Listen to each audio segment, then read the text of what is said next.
اعوذ باللہ من الشیطان اللعین الرجیم بسم اللہ الرحمن الرحیم۔ کتاب گلشن احباب در کیفیت سیر و سلوک اولی الالباب، آیت اللہ علامہ سید محمد صادق حسینی طہرانی کی نہایت ہی گراں قدر کتاب ہے۔ سلوک الی اللہ کے طرق کو، راستے کو بیان کیا گیا ہے۔ ایسے احباب جو اللہ کی طرف سفر کرنا چاہتے ہیں وہ ان قوانین کو پہچان کر اللہ کی طرف سفر کرنے میں کامیابی حاصل کر سکتے ہیں۔ گزشتہ موضوعات میں چونکہ مناسبت تھی مرحوم آیت اللہ حسینی طہرانی کے گراں قدر فرزند آیت اللہ صادق طہرانی جب ان رہنما نکات کو اپنے شاگردوں کے سامنے بیان کر رہے تھے تو ماہ ذی قعد تھا، پھر ماہ ذی حج تھا، لہٰذا ماہ ذی قعد اور ذی الحج کی مناسبت سے انہوں نے ان دو مہینوں کے اندر ایک سالک الی اللہ جو اللہ کی طرف سفر کرتا ہے اسے کن اعمال کو، کن وظائف کو انجام دینا چاہیے آیت اللہ طہرانی نے بیان کیا۔ ماہ ذی قعد کے اہم اعمال کو بھی بیان کر دیا، ماہ ذی حج کے اہم اعمال کو بھی بیان کر دیا، اور پھر اب موقع پہنچا 18 ذی حج کا جو ایک بہت بڑی عید ہے مسلمانوں کے لیے۔ لہٰذا اسی مناسبت سے آیت اللہ طہرانی کچھ اہم نکات کو وہاں بیان کر رہے ہیں غدیر کی مناسبت سے، اور ہماری یہ سعادت ہے، یہ خوشبختی ہے کہ ہم بھی ایام میلاد حضرت صدیقہ طاہرہ فاطمہ زہرا سلام اللہ علیہا میں ان گراں قدر نکات کو آپ کی خدمت میں بیان کر رہے ہیں جو امیر المؤمنین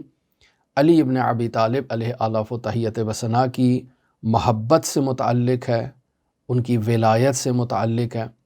اور در واقع امیر المؤمنین کی حقیقی محبت کو ایک عارف اور ایک سالک کی نظر میں آپ کی خدمت میں بیان کرنا چاہتے ہیں۔ یقیناً اس موضوع پر جو آیت اللہ طہرانی نے بیان کیا ان مطالب کو بھی بیان کیا جائے گا، اور کچھ مطالب روایات سے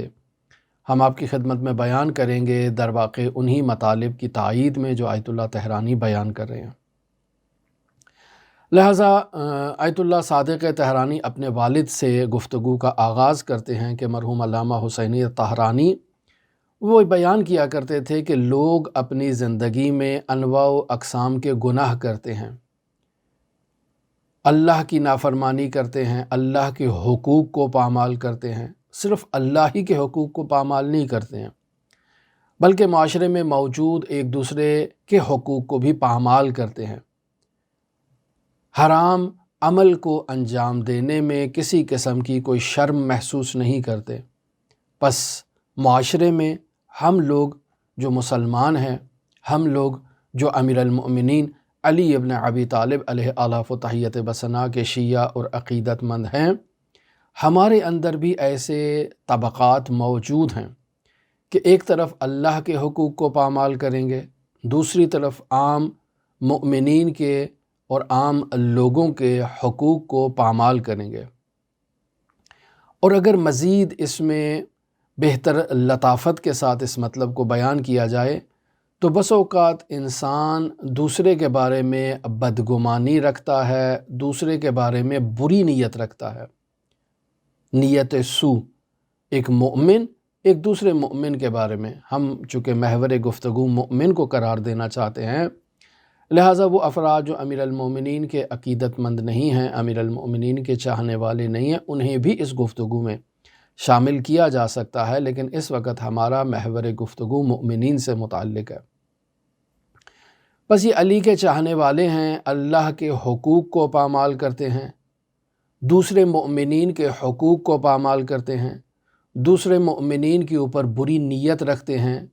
برا خیال رکھتے ہیں ان کے بارے میں، ان کے حقوق کو پامال کرنے کے بارے میں۔ بس اوقات ایک مومن دوسرے مومن کے بارے میں گناہ کی نیت رکھتا ہے۔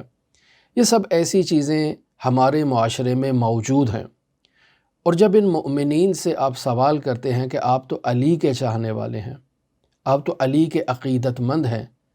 آپ اللہ کے حقوق کو کیسے پامال کر سکتے ہیں؟ آپ ایک مومن کے حقوق کو کیسے پامال کر سکتے ہیں؟ آپ ایک مومن کے اوپر کیسے بری نظر رکھ سکتے ہیں؟ آپ تو علی کے چاہنے والے ہیں۔ یہ سب جو کام آپ انجام دے رہے ہیں یہ آپ کے شایان شان نہیں ہیں، یہ آپ کو زیبندہ نہیں ہیں۔ تو یہ لوگ آگے سے ہمیں جواب میں یہ کہتے ہیں کہ ہمارے تمام معاملات امیر المؤمنین علی ابن ابی طالب علیہ آلاف و تحیت و ثنا حل فرما دیں گے۔ یعنی کیا مطلب؟ یعنی اگر ہماری کہیں بات بگڑ جائے تو سنوارنے والے علی ابن ابی طالب ہیں، اگر ہم کہیں پھنس جائیں تو ہمیں اس دلدل سے نکالنے والے اور ہماری دستگیری کرنے والے علی ابن ابی طالب ہیں۔ پس علی ابن ابی طالب جب ہماری دستگیری کریں گے، ہماری بگڑی کو سنوار دیں گے، تو یہ ایک سرٹیفکیٹ ہمارے پاس موجود ہے علی ابن ابی طالب کی محبت کا، جو ہمیں اس بات کی اجازت دیتا ہے کہ ہم اللہ کے حقوق کو پامال کر دیں، جو ہمیں اس بات کی اجازت دیتا ہے کہ ہم مؤمنین کے حقوق کو پامال کر دیں، جو ہمیں اجازت دیتا ہے کہ ہم انبیاء کے حقوق کو پامال کر دیں، اوصیاء کے حقوق کو حتیٰ کہ پامال کر دیں۔ کیوں؟ چونکہ کہیں بھی اگر ہمارا مسئلہ پھنس جائے گا تو علی ابن ابی طالب وہاں سے آئیں گے اور آ کر ہمیں نجات بخش دیں گے۔ اگر ہم کسی دلدل میں پھنس جائیں گے تو علی ابن ابی طالب اپنا ہاتھ بڑھائیں گے اور ہمیں اس دلدل سے باہر نکالیں گے۔ بس ہمارے لیے کسی قسم کی کوئی مشکل پیش نہیں آئے گی، نہ تو اس دنیا میں مشکل پیش آئے گی۔ کیوں؟ چونکہ ہم مشکل کشا کے ماننے والے ہیں، اور نہ ہی آخرت میں ہمارے لیے کوئی مشکل پیش آئے گی۔ کیوں؟ چونکہ ہم مشکل کشا کے ماننے والے ہیں، ہم بطول عذرا کے ماننے والے ہیں۔ تو کیسے وہ ہستیاں ہماری دستگیری نہیں کریں گی، جبکہ روایات میں ان ہستیوں کی اپنے شیعوں کی دستگیری سے متعلق بے پناہ روایات موجود ہیں۔ ہم بھی اپنی گفتگو میں گاہ بگاہ ایسی روایات کو بیان کرتے ہیں۔ بس یہ ایک مائنڈ سیٹ ہے، یہ ایک تفکر ہے، یہ ایک سوچ ہے، یہ ایک نظریہ ہے جو ہمارے معاشرے میں آپ مشاہدہ کرتے ہیں۔ ہم دوسری طرف دیکھتے ہیں کہ امیر المؤمنین علی ابن ابی طالب علیہ آلاف و تحیت و ثنا عدل کا مجسمہ ہیں۔ علی ابن ابی طالب عدل الہی کے مظہر ہیں۔ اللہ کا عدل اگر اس دنیا میں کسی نے اس کا اظہار کیا ہے اور اس عدل الہی کو لوگوں کے سامنے پیش کیا ہے تو وہ علی ابن ابی طالب کی ذات ہے۔ علی صرف عادل نہیں ہیں، علی خالص عدل ہیں، خالص عدل ہیں،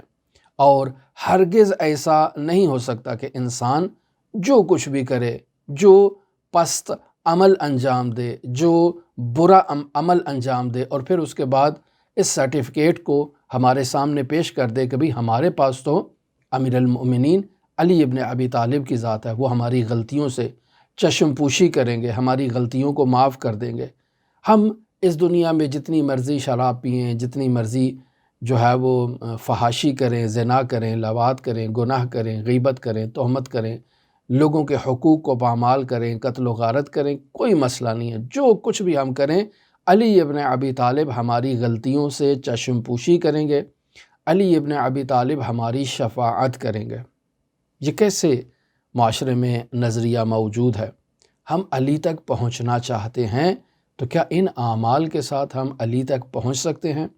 مرحوم علامہ حسینیہ طہرانی بیان کیا کرتے تھے کہ اگر کوئی ایسا کہتا ہے تو اس نے درواقع علی کے عدل کے خلاف گفتگو کی ہے۔ کیوں؟ چونکہ درواقع یہ اپنے اس کلام سے یہ کہنا چاہ رہا ہے کہ علی عادل ہیں، لیکن اس دنیا میں عادل تھے، اس دنیا کے جانے کے بعد علی عادل نہیں ہے۔ یعنی عدل کا تقاضا یہ ہے کہ ہر چیز کو اس کی جگہ پر اور اس کے محل پر رکھا جائے۔ معمولی سا ظلم بھی اگر کسی سے جاری ہوتا ہے تو اس معمولی سے ظلم کو بھی نظر انداز نہیں کیا جا سکتا، اور علی ابن ابی طالب جو عدل کا پیکر ہیں، مجسمہ عدل ہیں، علی ابن ابی طالب اپنی زندگی میں عدل کو جو ہے وہ فوقیت دیتے ہیں، اور صرف اس زندگی میں امیر المؤمنین عادل نہیں ہے بلکہ علی مجسمہ عدل ہے۔ علی سے کسی لمحہ عدالت جو ہے وہ برطرف نہیں ہو سکتی ہے۔ یہ نظریہ کہ علی اس دنیا میں عدل کی رعایت کرتے ہیں اور اس دنیا سے رخصت ہونے کے بعد علی ابن ابی طالب عدل کی رعایت نہیں کریں گے، یہ جملہ درواقع خود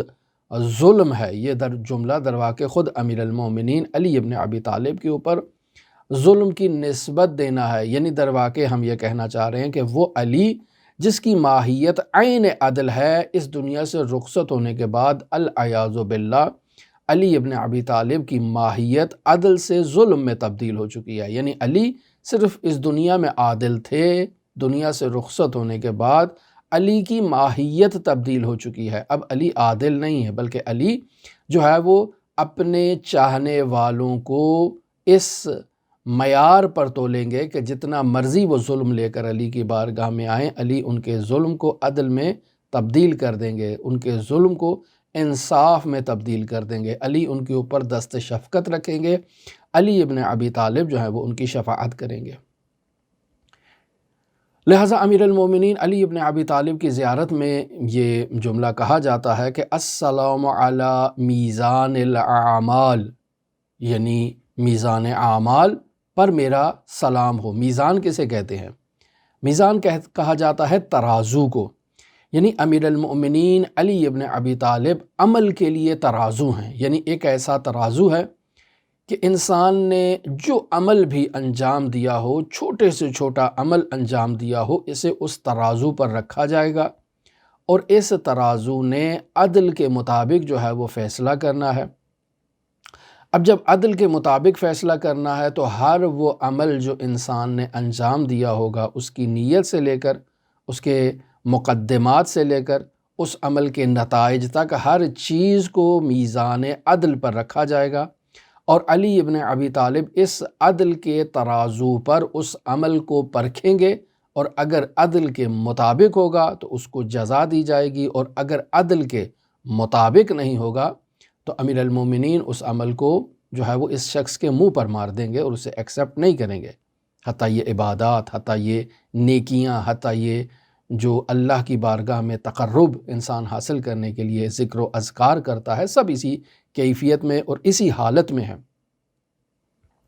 لہٰذا ایک ذرہ بھر بھی، ایک رائی کے دانے کے برابر بھی کمی یا زیادتی نہیں ہوگی۔ یعنی ایسا نہیں ہے کہ ایک انسان نے کم عمل لے کر آیا تو علی ابن ابی طالب اس کم عمل کو ایک رائی کے دانے کے برابر اس میں اضافہ کر دیں گے اور کہیں گے کہ یہ پورا ہو گیا۔ یا اگر کسی کے پاس جو ہے وہ زیادتی تھی تو علی ابن ابی طالب اس زیادتی کو کمی میں تبدیل کر دیں گے۔ یعنی اگر کسی نے جو ہے وہ 999 جو ہے وہ نمازیں پڑھی ہیں تو اس میں شامل کر کے تو اسے کمپلیٹ کر دیا جائے 1000 میں، یا اگر کسی نے 1000 پڑھی ہیں تو اس کو ایک کم کر کے اس کو تبدیل کر دیا جائے 999 میں۔ کیا ایسے ہو سکتا ہے؟ نہیں۔ جب میزان عدل ہے تو میزان عدل ایک ایسا ترازو ہے کہ جس نے بالکل فکس معاملے کو تعیین کرنا ہے۔ یہ ترازو دنیاوی ترازو سے مختلف ہے۔ دنیاوی ترازو میں آپ جو ہے وہ مختلف انواع و اقسام کے ترازو ہوتے ہیں۔ سنیارے کے پاس ایک اپنا ترازو ہوتا ہے، دکان میں جو سودا سلف بھیجتا ہے، چاول چنے بیچتا ہے، اس کا ترازو اپنا ہوتا ہے، اور جو بڑے بڑے ٹرکوں کو اور کنٹینرز کو وزن کرتے ہیں ان کا ترازو الگ ہوتا ہے۔ لیکن یہ جو سب سے دقیق ترازو ہے، یہ جو چھوٹی سی چھوٹی چیز کو بھی وزن کرنے والا سنیارے کے پاس ترازو ہے، علی ابن ابی طالب ایک ایسا ترازو ہے جو اس سے بھی زیادہ دقیق ہے۔ یعنی حتیٰ وہ چیز جو غیر محسوس ہے، جسے انسان اپنے حواس کے ذریعے سے وزن نہیں کر سکتا، علی ابن ابی طالب ان نیات کو بھی جو ہے وہ عدل کے میزان پر پرکھیں گے، تولیں گے، اور وہاں کسی قسم کی کوئی خطا موجود نہیں ہے۔ پس ایک طرف سے ہم علی ابن ابی طالب کو اس خصوصیت سے یاد کرتے ہیں کہ السلام علی میزان الاعمال، علی اعمال کے لیے میزان ہیں، علی اعمال کے لیے ترازو ہیں۔ ایک طرف ہم علی ابن ابی طالب کے لیے ایک ایسی خصوصیت کو بیان کرتے ہیں، اور دوسری طرف ہم اپنی زندگی میں جو ہے وہ ہر گناہ کو، ہر معصیت کو، اللہ کے حقوق کی پامالی سے لے کر بندوں کے حقوق کی پامالی تک، اور بندوں میں صرف علی کے اعداء نہیں بلکہ علی کے چاہنے والوں کے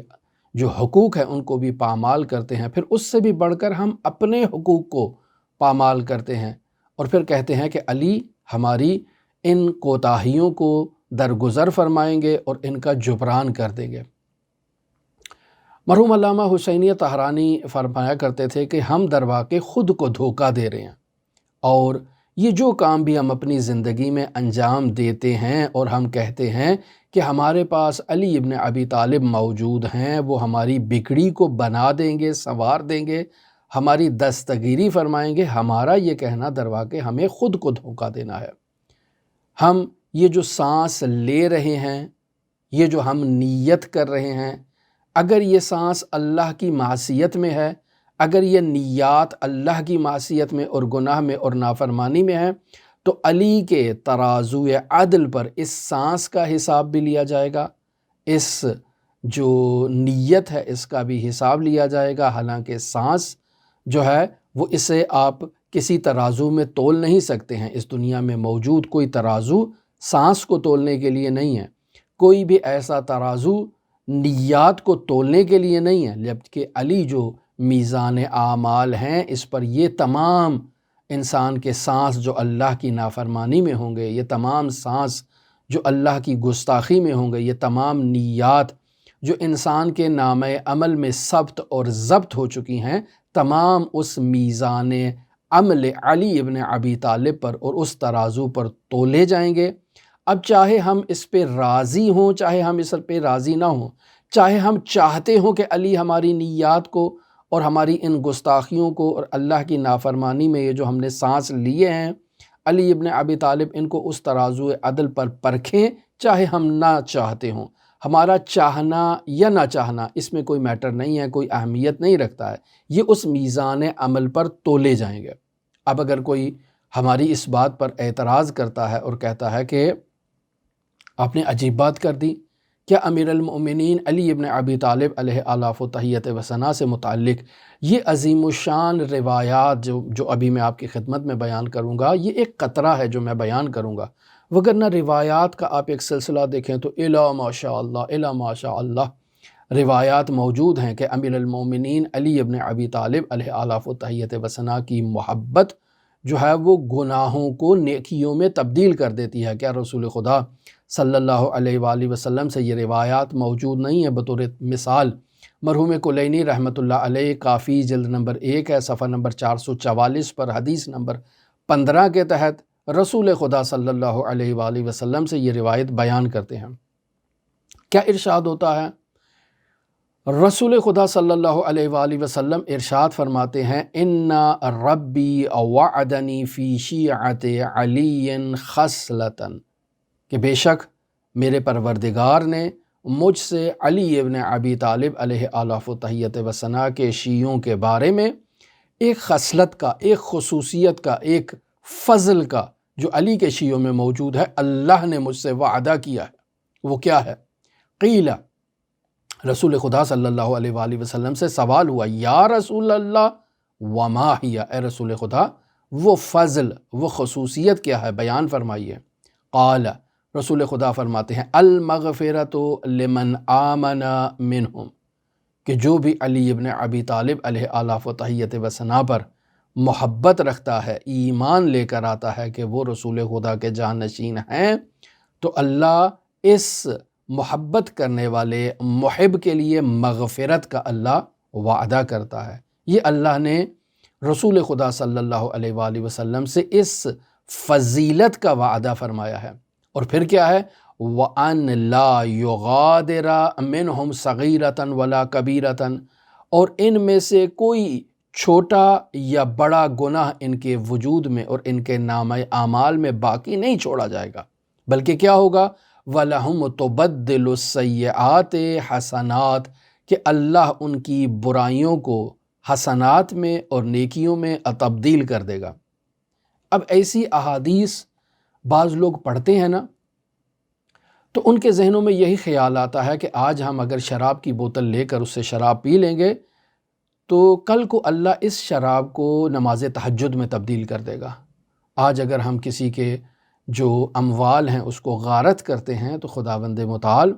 کل کو انہیں حور و غلمان میں تبدیل کر دے گا۔ اگر آج ہم جو ہے وہ کسی کے ساتھ العیاذ باللہ زنا کرتے ہیں تو کل کو اللہ انہیں جنت کے باغات میں تبدیل کر دے گا۔ بعض لوگوں کا ایسا تصور بھی ذہن میں ایجاد ہو جاتا ہے۔ تو پھر کہتے ہیں کہ کیا رسول خدا صلی اللہ علیہ وآلہ وسلم نے نہیں فرمایا؟ یہ روایت مناقب آل ابی طالب جلد نمبر 3 ہے، صفحہ نمبر 197 پر درج ہے کہ رسول خدا فرماتے ہیں حب علی ابن ابی طالب حسنۃ، علی ابن ابی طالب امیر المومنین علیہ الصلاۃ والسلام کی محبت حسنۃ ایک ایسی نیکی ہے، لا تضر معها سیئۃ کہ جس نیکی کے ہوتے ہوئے کوئی گناہ اس نیکی کو نقصان نہیں پہنچا سکتا۔ وبغضہ، اور علی ابن ابی طالب سے بغض سیئۃ ایک ایسا گناہ ہے، لا تنفع معها حسنۃ کہ اس گناہ کے ہوتے ہوئے انسان جتنی نماز تہجد پڑھ لے، جتنے ذکر و اذکار کر لے، جتنے حج کر لے، جتنا طواف کر لے، جتنی عبادات بھی کر لے، حتیٰ صفا و مروہ کے درمیان اگر مظلومیت میں مارا جائے کوئی فائدہ نہیں ہے اس کا۔ کیوں؟ چونکہ یہ ایک ایسی سیئہ ہے کہ جس کے ساتھ ساتھ کوئی نیکی، کوئی حسنہ انسان کو فائدہ نہیں پہنچاتی ہے، اور یہ روایت کا حصہ ہے اور اسے نقل کیا ہے، فریقین نے نقل کیا ہے۔ پھر مرحوم مجلسی رحمۃ اللہ علیہ بحار الانوار ہے، جلد نمبر 39 ہے، صفحہ نمبر 304 ہے، اس میں رسول خدا سے یہ نقل فرماتے ہیں کہ حب علی حسنۃ لا یضر معها سیئہ، کہ علی کی محبت ایک ایسی نیکی ہے کہ جس نیکی کے ہوتے ہوئے کوئی برائی نقصان نہیں پہنچا سکتی ہے۔ اور پھر وبغض علی سیئہ، اور علی کا بغض ایک ایسا گناہ ہے، لا تنفع معها حسنہ کہ جس کے ہوتے ہوئے کوئی حسنہ جو ہے وہ انسان کو فائدہ نہیں دیتا ہے۔ یہ روایت آپ سے مجلسی سے بحار الانوار سے نقل کی ہے، اور وہ روایت جو پہلے نقل کی ہے مضمون یہی ہے، لیکن وہ مناقب آل ابی طالب سے آپ کی خدمت میں نقل کی ہے۔ اب ابن عباس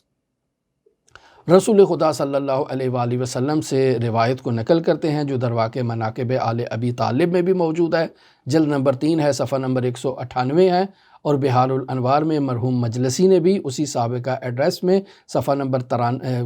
جلد نمبر 39 ہے، صفحہ نمبر 304 پر یہ روایت نقل کی ہے کہ حضرت فرماتے ہیں حب علی ابن ابی طالب یأکل الذنوب، علی ابن ابی طالب کی محبت گناہوں کو ایسے کھا جاتی ہے کما تأکل النار الحطب، جیسے جو ہے وہ آگ لکڑی کو جلا کر خاکستر کر دیتی ہے،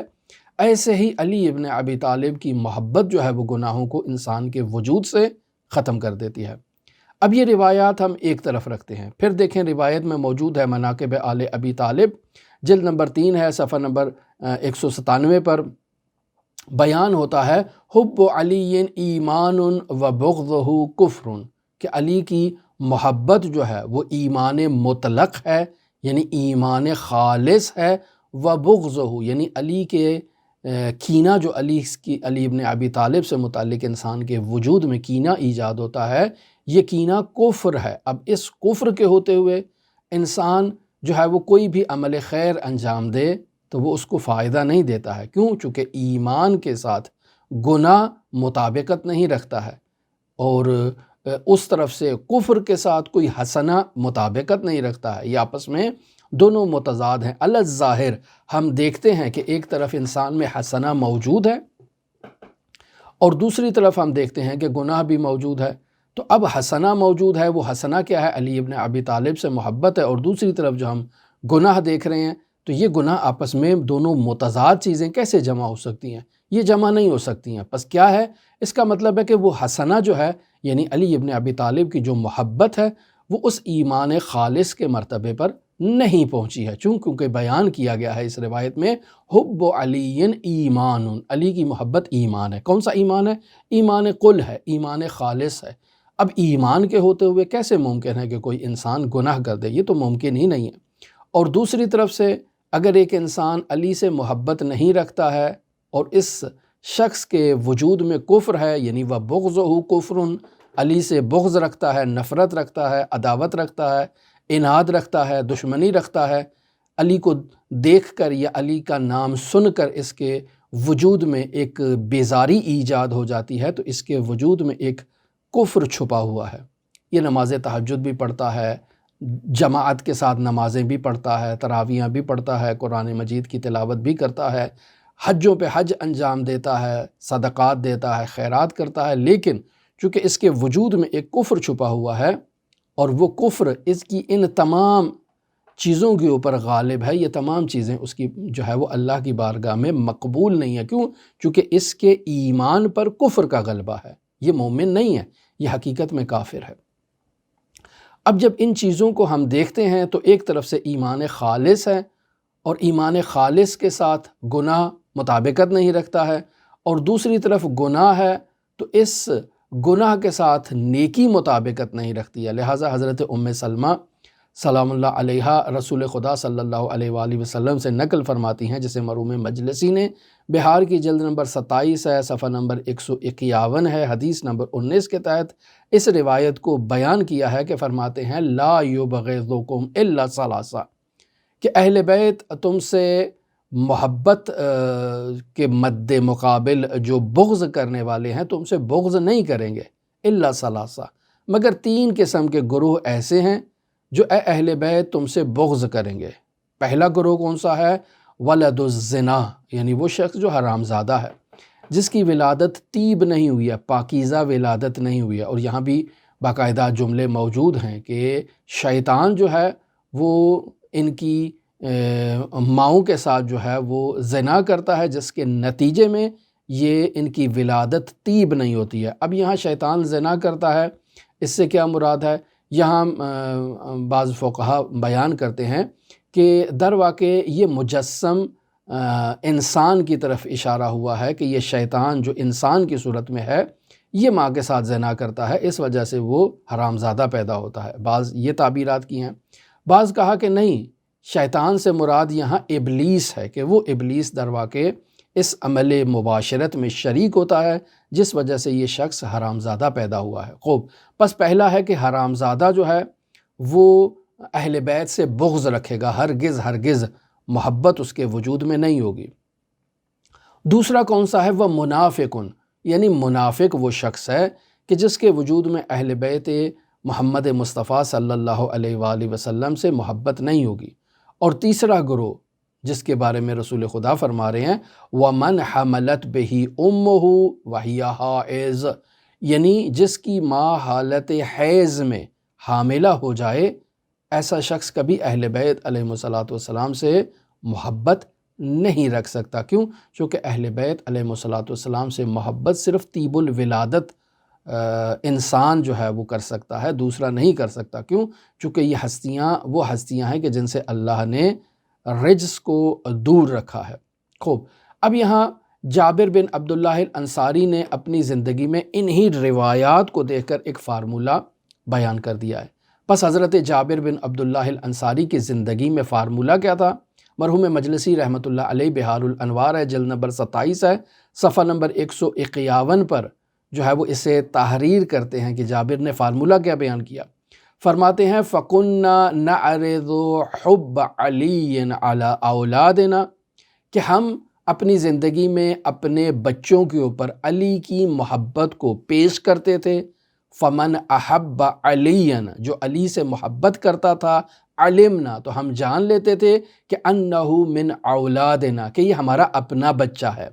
وَمَنْ أَبْتَغَ عَلِيًّا انتفعنا منہ، اور جو علی سے بغض رکھتا ہم اس سے بیزار ہو جاتے۔ کیوں بیزار ہو جاتے؟ چونکہ ہم اس عمل سے سمجھ لیتے تھے کہ یہ ہمارا نہیں ہے، یہاں کہیں نہ کہیں کوئی نقص ایجاد ہوا ہے، کوئی نہ کوئی خامی ایجاد ہوئی ہے، یا شیطان اس میں شریک ہو گیا ہے، یا ابلیس اس میں شریک ہو گیا ہے، یا والدہ نے کہیں جا کر جو ہے وہ کوئی خرابی ایجاد کی ہے، یہ ہمارا نہیں ہو سکتا ہے۔ کیوں؟ چونکہ رسول خدا صلی اللہ علیہ وآلہ وسلم کے فرامین ذیشان پر جابر بن عبداللہ الانصاری کو اس قدر پختہ یقین اور اس قدر پختہ اعتقاد تھا۔ پھر آگے چلتے ہیں تو رسول خدا صلی اللہ علیہ وآلہ وسلم ارشاد فرماتے ہیں، وہی مناقب آل ابی طالب ہے، جلد نمبر 3 ہے، صفحہ نمبر 198 پر ارشاد ہوتا ہے یا علی، اے علی لو ان عبدا عبد اللہ مثل ما دام یا قام نوح فی قومہ، اے علی اگر کوئی بندہ اللہ کی عبادت کرتا ہے، اتنی عبادت کرتا ہے جتنی نوح نے اپنی قوم میں اللہ کی عبادت کی ہو، 900 سال یا 900 سے زائد سال نوح کی زندگی بیان کی جاتی ہے، تو اے علی جس نے اللہ کی اتنی عبادت کی ہو جتنی نوح نے اپنی قوم میں رہتے ہوئے اللہ کی عبادت کی ہے، وَقَانَ لَهُ مِثْلُ جَبَلِ أُحُدٍ ذَهَبًا، اور اے علی اگر اس کے پاس کوہ احد جتنا ایک پہاڑ سونے کا موجود ہو، فَأَنفَقَهُ فِي سَبِيلِ اللَّهِ، اور وہ اس پہاڑ کو اللہ کی راہ میں سونے کو انفاق کر دیتا ہے، وَمُدَّ فِي عُمْرِهِ حَتَّى حَجَّ أَلْفَ عَامٍ عَلَى قَدَمَيْهِ، اور اے علی اللہ نے اسے اتنی لمبی زندگی عطا کی ہے کہ وہ اپنی اس طولانی زندگی میں 1000 سال اللہ کا حج کرتا ہے، بیت اللہ کا اپنے قدموں پر، یعنی پیدل جا کر حج کرتا ہے،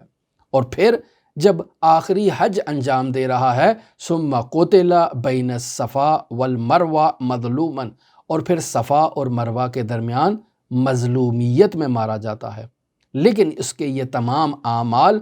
ثم لم یوالک یا علی، اے علی اس کے دل میں تمہاری ولایت نہیں ہے، وہ تمہاری ولایت کو نہیں مانتا، تو اے علی لم یشم رائحۃ الجنت ولم یدخلها، کہ وہ ہرگز جنت کی خوشبو کو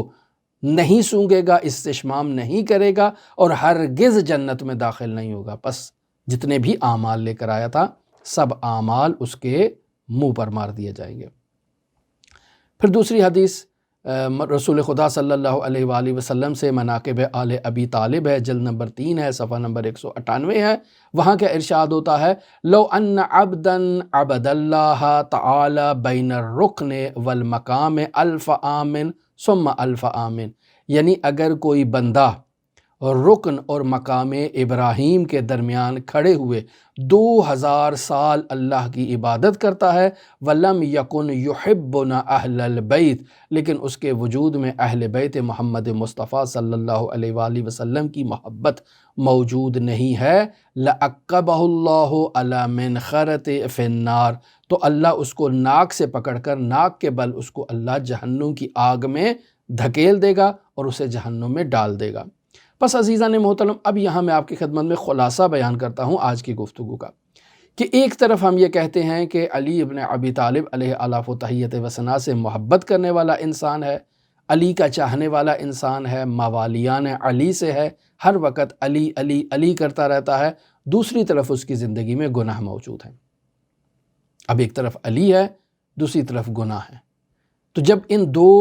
اعمال متضاد کو ہم ایک شخص سے دیکھتے ہیں تو روایت میں بیان کیا گیا ہے کہ السلام علی میزان الاعمال، یہ کون ہے؟ علی ابن ابی طالب ہیں، کہ وہ اعمال کے ترازو ہیں، اس کے عمل میں گناہ بھی موجود ہے، اس کے عمل میں محبت علی بھی موجود ہیں، اور یہ دونوں متضاد ہیں، یہ آپس میں جمع نہیں ہو سکتی ہیں۔ میزان اعمال میں جو ہے وہ ہر رطب و یابس کو وہاں پر جو ہے وہ تولا جانا ہے، تو علی ابن ابی طالب کو اللہ نے یہ خصوصیت ان کے شیعوں کو بھی عطا کر دی ہے، یہ دوسری روایت میں، کہ ان کے نامہ اعمال میں کوئی صغیرہ کوئی کبیرہ گناہ باقی نہیں رہتا ہے، اللہ ان کے گناہوں کو نیکیوں میں تبدیل کر دیتا ہے۔ اب جب گناہ نیکیوں میں تبدیل ہو گئے تو یقینی بات ہے اس میزان پر جب وہ پہنچیں گے تو ان کے نامہ اعمال میں صرف حب علی باقی رہے گی، کوئی گناہ باقی نہیں رہے گا۔ جبکہ جو ہم مشاہدہ کر رہے ہیں کہ ان روایات کا مضمون یہ بیان کرنا چاہ رہا ہے کہ علی کے محب کے وجود میں علی سے محبت ایک ایسی خالص، ایک ایسی حقیقی اور ایک ایسی کامل محبت ہوتی ہے کہ اس محبت کے کمال کے ہوتے ہوئے گناہ نہیں ہو سکتا ہے، ایمان کے خالص اور کمال کے ہوتے ہوئے گناہ نہیں ہو سکتا ہے۔ ہم یہ دیکھ رہے ہیں کہ گناہ موجود ہے، تو پھر کیسے ان روایات کو جمع کریں، کیسے ان مسائل کو جو ہے وہ توضیح دیں؟ لہٰذا اس موضوع پر کل تفصیل کے ساتھ آپ کے ساتھ گفتگو کریں گے کہ ایک طرف مومن کے وجود میں محبت ہے، دوسری طرف مومن کے نام عمل میں گناہ بھی موجود ہے۔ اگر یہ گناہ کرتا ہے تو یقیناً اپنے گناہ پر نادم ہوتا ہے، یقیناً یہ اللہ کی بارگاہ میں سر اکڑا کر نہیں چلتا، جیسے ہی اس کے نام عمل میں کوئی گناہ ثبت ہو جاتا ہے یا آ جاتا ہے، فوراً استغفار کرتا ہے، فوراً نادم ہو جاتا ہے، فوراً سر تسلیم خم کرتا ہے، علی کی بارگاہ میں شفاعت کا تقاضا کرتا ہے، روتا ہے، گڑ گڑاتا ہے۔ لہٰذا ان موضوعات پر کل آپ کے ساتھ ہم تفصیل سے گفتگو کریں گے۔ ہماری دعا ہے کہ خداوند متعال حضرت صدیقہ طاہرہ سلام اللہ علیہا کے ایام ولادت باسعادت کے صدقے میں ان کے فرزند مہدی موعود کے ظہور میں تعجیل فرمائے، اور ہمیں حضرت صاحب العصر والزمان کے اصحاب و اعوان و انصار کی فہرست میں شمار فرمائے۔ اللہم صلی علی محمد و آل محمد وعجل فرج قائم آل محمد۔